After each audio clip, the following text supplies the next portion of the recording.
David Lim of the Port Authority.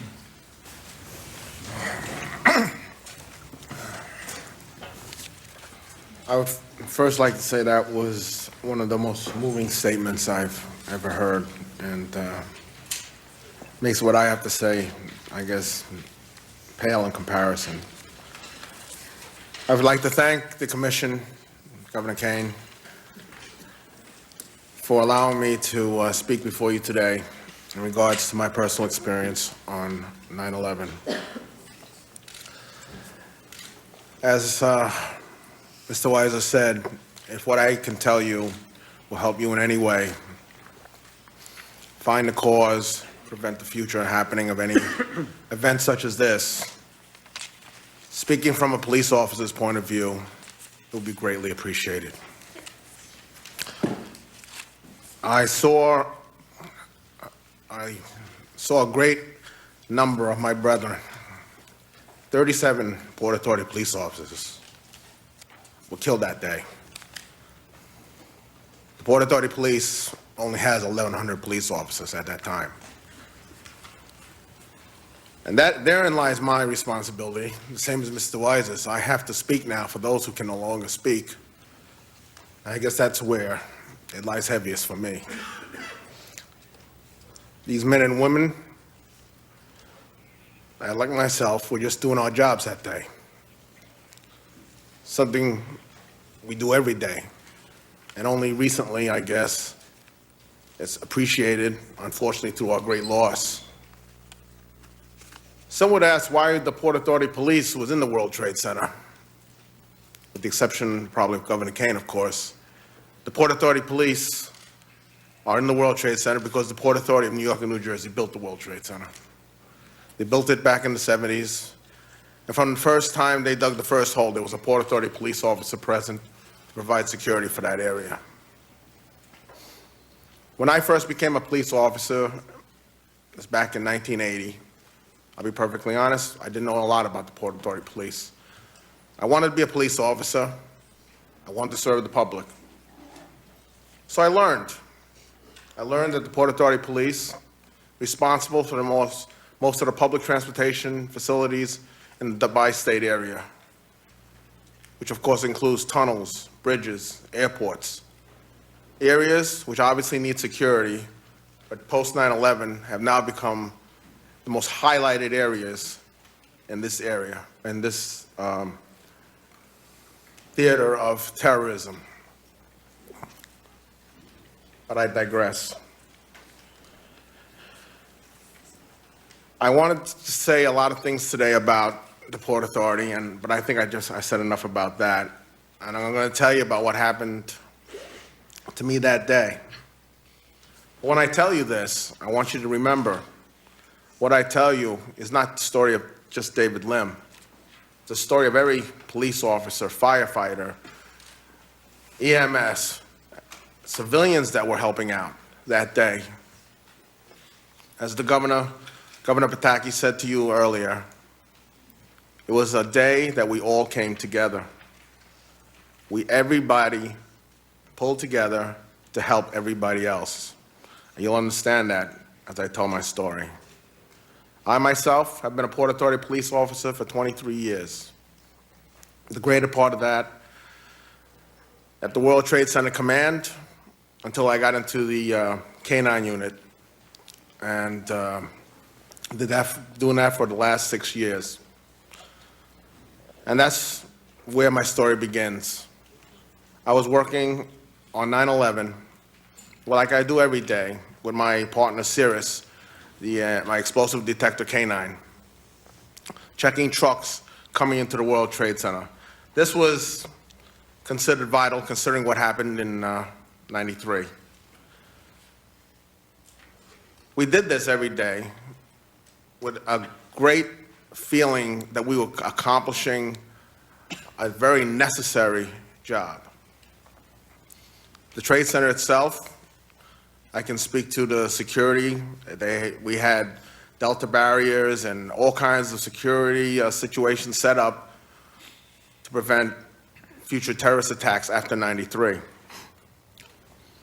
On that day, I had just finished up searching a multitude of trucks with my partner and had retired to my office to do my paperwork and have a little breakfast. 8:45 a.m., all that changed. I was in the basement of number 2 World Trade Center, yet I felt the shock of the first plane hitting Tower 1. And that can give you at least a start of the idea of the power of that hit if I was in the basement of the other building. I secured my partner in his kennel, told him that I had to go help the people. He was a bomb dog, not a search and rescue dog, and I figured he would be safe there while I went to assist. Unfortunately, that was the last time I saw him. I went over to tower number 1, to the mezzanine level by the plaza of, by the sound stage where they would have the summertime shows. I was assisting people out of the A staircase as they were coming out of the building. At this point, the debris was already falling onto the plaza. Somebody screamed that a body was outside on the plaza. I went over to investigate, and sure enough, it was the first body that I had seen.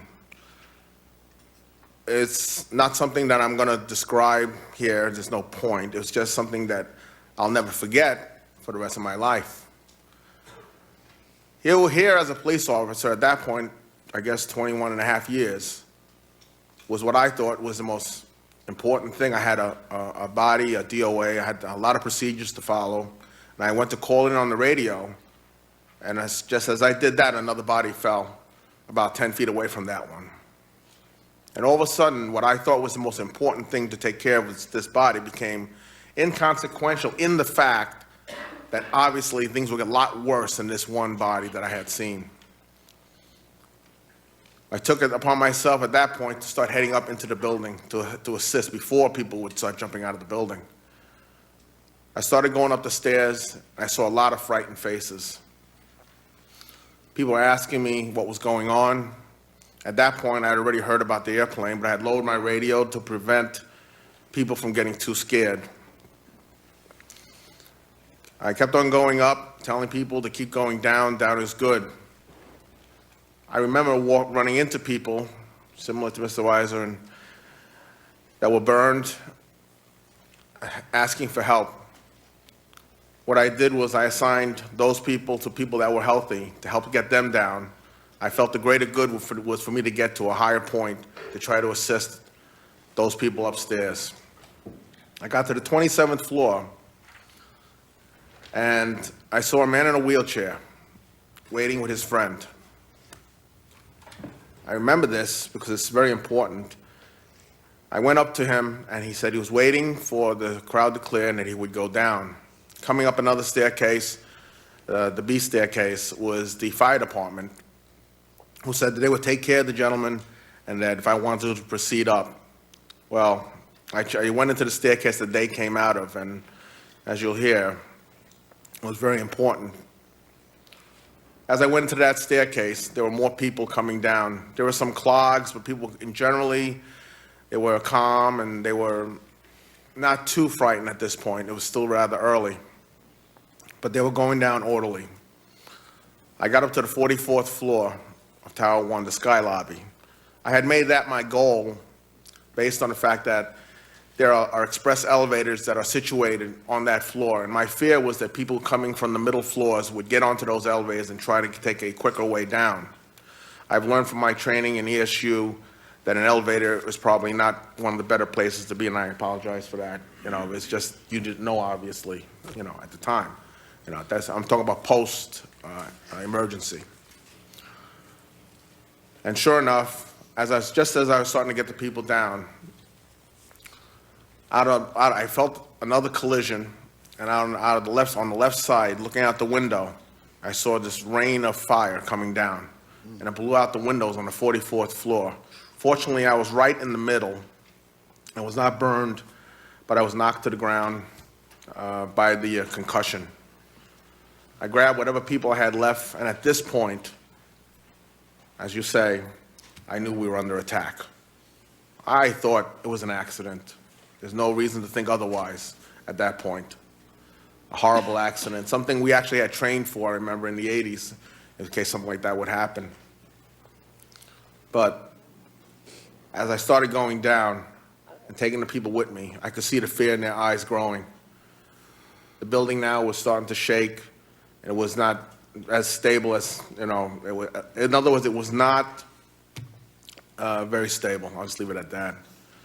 As we were going down, I was clearing the floors, getting people that were left behind that were waiting. Most of them were either handicapped, elderly, had some others come with disabilities. But at this point, there was no more waiting. We had to go. So I proceeded to gather them, right, and start heading down. Got to about the 35th floor in that general area. I don't remember specifically when I felt the building shaking. I thought for sure that my building was collapsing. It shook and it stopped. Then I heard on the radio something I'll never forget. It was from our police desk over at 5 World Trade Center. And the transmission said, Tower 2 is down. All units evacuate Tower 1. I couldn't believe it. What do you mean Tower 2 is down? I mean, it's the World Trade Center. Each building, 1,477 feet, can withstand anything. But it also raised in my mind, if that building can fall, so can mine. And now the people I was with were very upset, of course. But I just told them we had to keep going, and we started heading down again. On the 21st floor, I ran into 3 of my supervisors, Chief Romito, Captain Mazza, Lieutenant Siri. They were assisting a gentleman who was having difficulty walking and breathing. They were making a stretcher out of a soda push cart. I told the chief about the other building going down and that this collapse was imminent. So he gathered the gentleman, one arm over his shoulder. Lieutenant Siri grabbed the other arm, and he proceeded to take him down the building with Captain Mazza behind him, myself, and our people. We went down as we were going down, and now we were starting to lose power in the building. The lights were going on and off. We had some emergency lighting in the staircase, and after 93, they had painted stripes in glow, and it was very eerie watching the stairs as they lit up. But I concentrated on the task at hand, which was to get the people out of the building. I got down to the 5th floor, and and that's where I met Josephine Harris and Ladder Company 6. Ladder Company 6, fire company out of Chinatown. Josephine Harris, a Port Authority employee, had walked down 72 flights, and she had a bad leg problem, and could go no further. Captain Jonas of Ladder 6 was attempting to find a chair to put her in to help carry her down.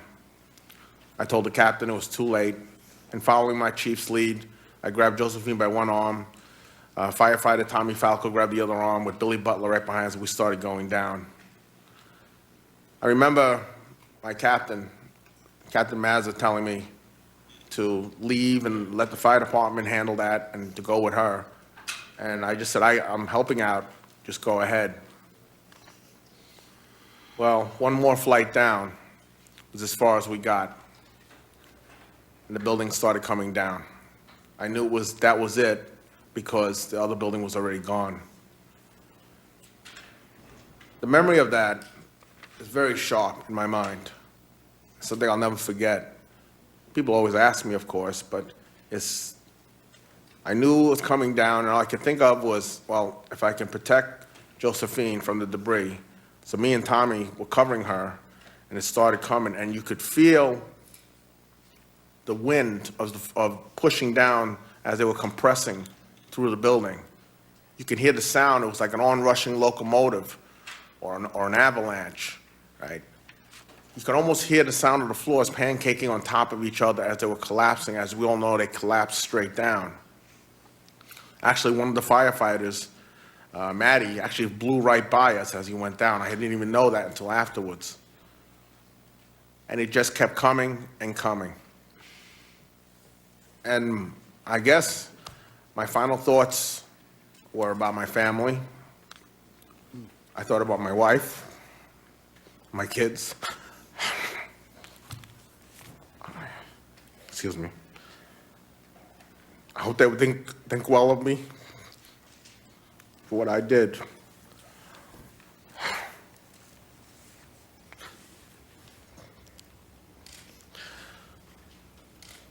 I was very fortunate. When the debris stopped falling, excuse me, Just take your time. first I thought I had died. Thank you. I heard nothing, I saw nothing. But then I heard a voice. I heard a voice that was the voice of Captain Jonas, my new friend.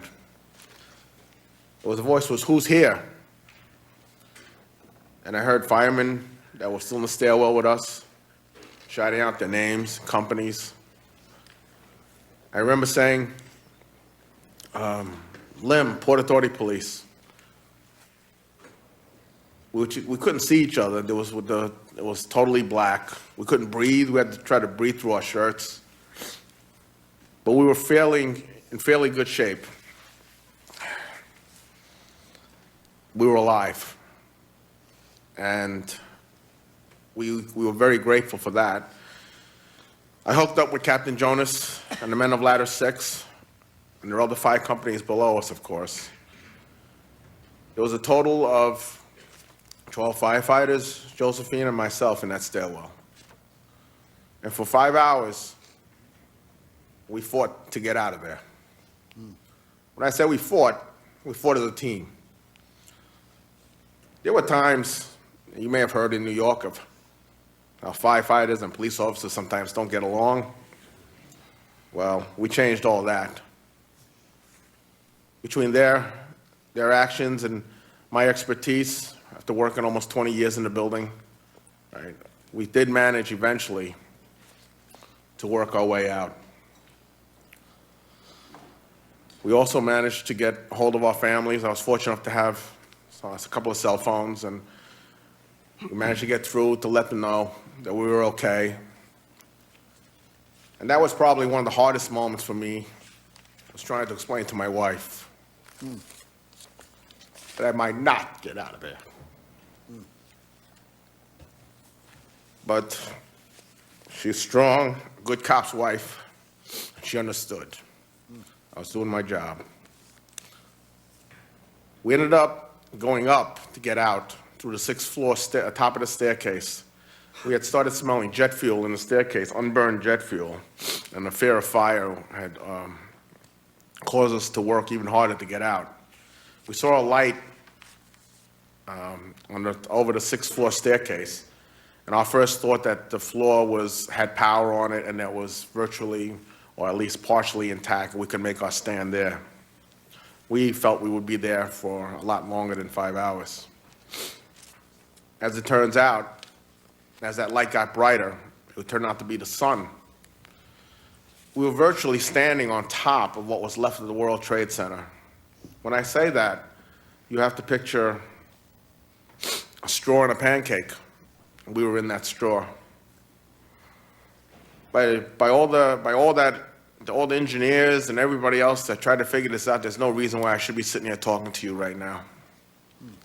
It was just a small sliver of staircase from the 6th floor down to the 1st floor, damaged, though still enough to keep us alive, that preserved our lives.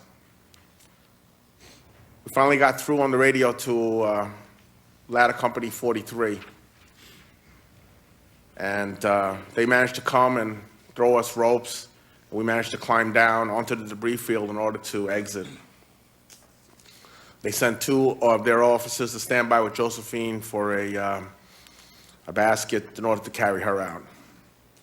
But then came the trek to get out of Ground Zero, and that in itself was treacherous. One of our party had a concussion, Mikey Meldrum, so I was helping him.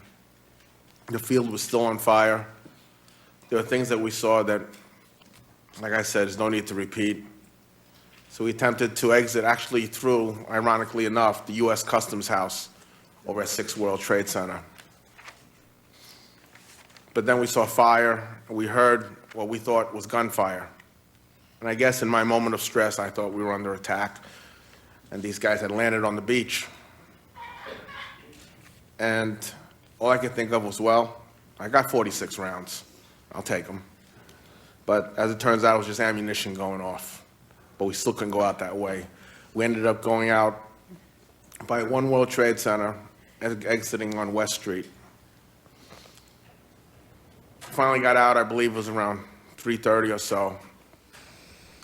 And we were beaten, but we were alive. We virtually, with minor injuries, myself was taken to the hospital with a concussion and some leg and back injuries, which I've recovered from. But I guess it's the mental injuries that I still suffer at times. Yes, I still have some nightmares. I still have trouble, as you can see, talking about this at times. But I think it's important that we, as a people, move on. One of the questions that I'm usually asked when I do speak about this is, why don't I retire? I'm a 20-plus man. I can retire anytime.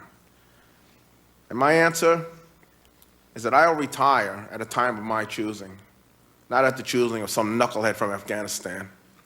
No way is he going to determine when this cop is going to quit. I just, again, want to thank you for allowing me to speak here. And I know it's obviously not quite as important as all the people that we lost. I grieve for all those that I knew that day. I grieve for those that I will never know. But I will also grieve for the best partner I ever had. Thank you very much.